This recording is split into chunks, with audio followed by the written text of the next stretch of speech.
আরে আইনুল ভাই নাকি? হ্যাঁ হ্যাঁ, কেমন আছো? আলহামদুলিল্লাহ ভাই। কি করতেছেন ভাই এখানে দোকানের মধ্যে? হাফিজুর ভাই ফ্যানটার কয়েল বানলো তো হাফিজুর ভাই। তো অবশ্যই এটা এখন সেট করব আমি, এজন্য এখানে বসলাম আর কি। কেন, কি হয়েছে? ভাই, বাইরের কাজগুলো আগে করা লাগছিল না? ও আচ্ছা আচ্ছা, বাইরে পল্লী বিদ্যুতের একটা শর্ট ওয়্যারিং এর কাজ আছে না? জি জি জি ভাই, ওইখানে যাওয়া লাগবে। আরো কাজ আছে বাইরে, ওগুলো করে আসি, এগুলো পরে করতে ও পারবেন। আচ্ছা আচ্ছা আচ্ছা, তাহলে ব্যাগটা নাও হাফিজুর ভাই, ব্যাগটা নাও। যন্ত্রপাতি নেই, ঠিক আছে, তাহলে চলো আমাদের সাথেই থাকুন। এখন আমরা পল্লী বিদ্যুতের শর্ট ওয়্যারিং করতে যাব। আমরা এই যে ব্যাগ রেডি করতেছি, তো দেখতে পাচ্ছেন এখন আমরা পল্লী বিদ্যুতের শর্ট ওয়্যারিং করতে যাব। এই যে আমাদের পালসার রেডি, তাহলে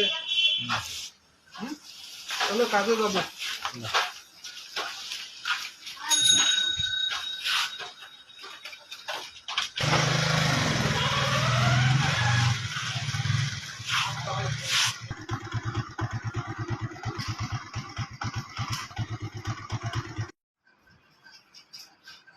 আরে আইনুল ভাই নাকি? হ্যাঁ হ্যাঁ, কেমন আছো? আলহামদুলিল্লাহ ভাই। কি করতেছেন ভাই এখানে দোকানের মধ্যে? হাফিজুর ভাই ফ্যানটার কয়েল বানলো তো হাফিজুর ভাই। তো অবশ্যই এটা এখন সেট করব আমি, এজন্য এখানে বসলাম আর কি। কেন, কি হয়েছে? ভাই, বাইরের কাজগুলো আগে করা লাগছিল না? ও আচ্ছা আচ্ছা, বাইরে পল্লী বিদ্যুতের একটা শর্ট ওয়্যারিং এর কাজ আছে না? জি জি জি ভাই, ওইখানে যাওয়া লাগবে। আরো কাজ আছে বাইরে, ওগুলো করে আসি, এগুলো পরে করতে ও পারবেন। আচ্ছা আচ্ছা আচ্ছা, তাহলে ব্যাগটা নাও হাফিজুর ভাই, ব্যাগটা নাও। যন্ত্রপাতি নেই, ঠিক আছে, তাহলে চলো আমাদের সাথেই থাকুন।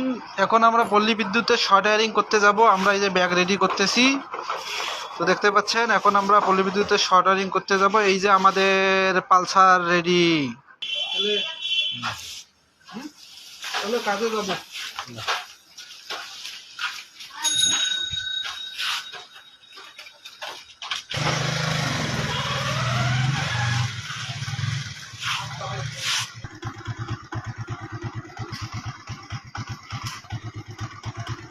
বন্ধুরা, আমরা 6 ঘন্টা থেকে কাম তো করবো। কেমন আছেন? আশা করি ভালো আছেন। দেখতে পাচ্ছেন আজকে নতুন একটা ভিডিও নিয়ে আপনাদের সামনে উপস্থিত হয়েছি। ভিডিওর ক্যাটাগরি হচ্ছে পানির লাইনের কাজ, মানে এক টিকিটে 2 ছবি আপনাদেরকে দেখাবো। সাথেই থাকুন, পাশেই থাকুন এবং ভিডিওটা দেখুন। তো দেখতে পাচ্ছেন এখানে একটা পাইপ গিয়েছে। তো এই পাইপটা কোথায় গিয়েছে আমি আপনাদেরকে দেখাচ্ছি। তো দেখতে পাচ্ছেন এই যে কল, এখানে একটা কল। তো ইতিপূর্বে আমরা যে বাড়িতে কাজে এসেছি, ইতিপূর্বে এই কলের এইখানে একটা মোটর ছিল। তো এই মোটরটি চোরে একবারে ভেঙে চুরি করে নিয়ে গেছে। তো যেমন একটা কথাই আছে না, যে চোর গেলে খোর দেয়, সেই হয়েছে এনাদের অবস্থা। তো তারপরে আমাদের